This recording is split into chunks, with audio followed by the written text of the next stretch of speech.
Good evening, visitors. Welcome to the Australian War Memorial's last post ceremony. My name is Craig Burrell, and joining us today from the Royal Australian Navy is Commander Philip Bywaters. We welcome the veterans who have served, those that are still serving, and the families that love and support them. The live stream of this ceremony is made possible by the Returned and Services League of Australia and the RSL and Services Clubs Association. We welcome members who are watching the broadcast of this ceremony across Australia.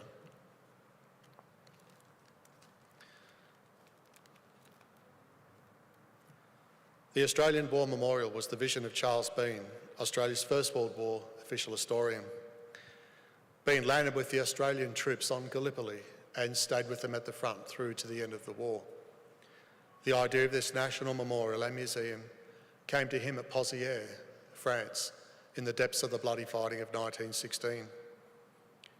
Bean's idea was that this would be a place where families and friends could mourn their loved ones buried in faraway places. It would also be a place that could help all Australians understand what these men and women had endured and what they had done for us. Bean's vision, to which we remain true, is best expressed as inscribed in the entrance to the memorial's galleries. Here is their spirit in the hearts of the land they loved, and here we guard the record which they themselves made. Tonight, we will read the story behind just one of those on the Roll of Honour, which lists the names of more than 103,000 men and women who have given their lives for us in war and in operations for more than a century. But first, we present a lament, Flowers of the Forest. Wreaths or floral tributes will now be laid at the base of the pool of reflection.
Today, we remember and pay tribute to Private Donald McKillop.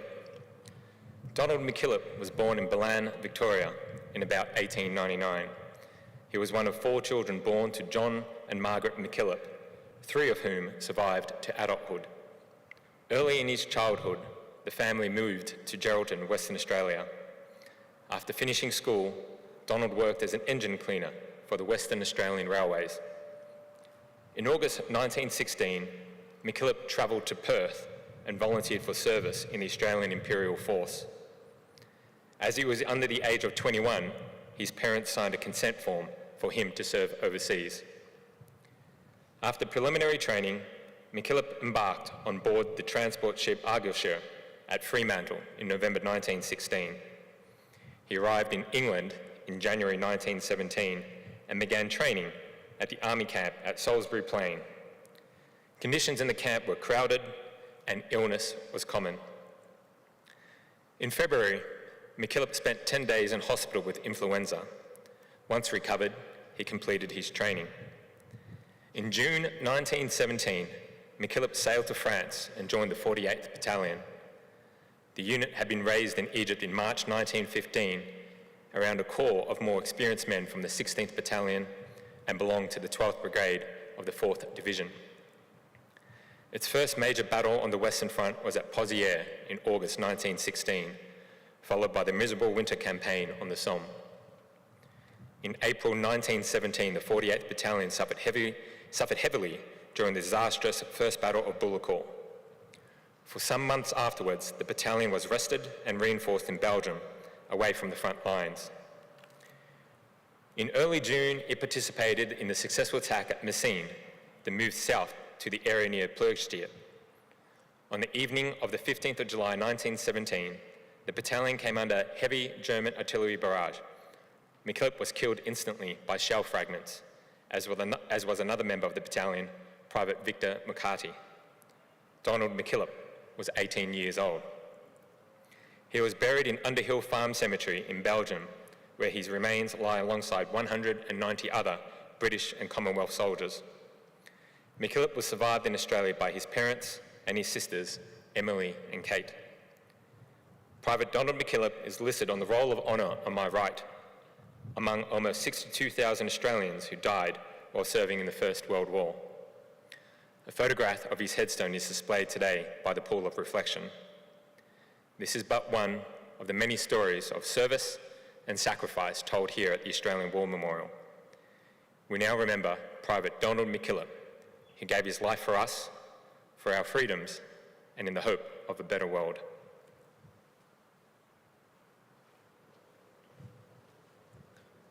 Please stand for the reading of the Ode and the sounding of the last post.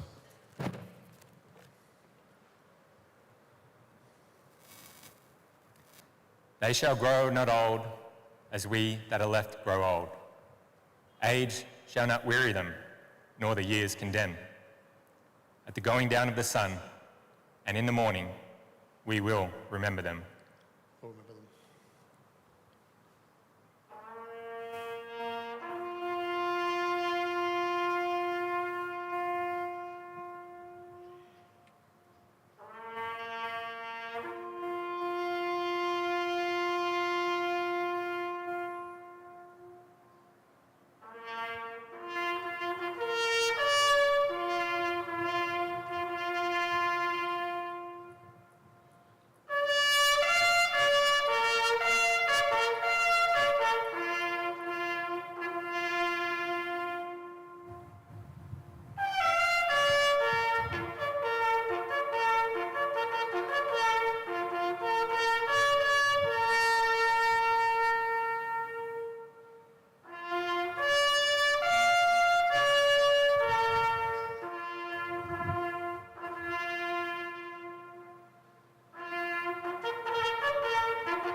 lest we forget.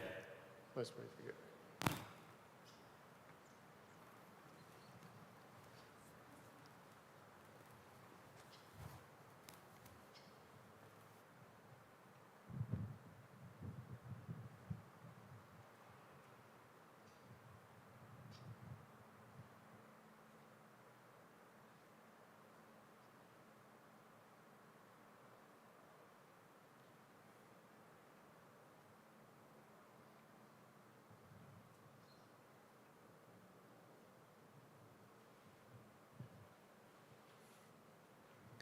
We leave you this evening with the words of the memorial's founder, Charles Bean.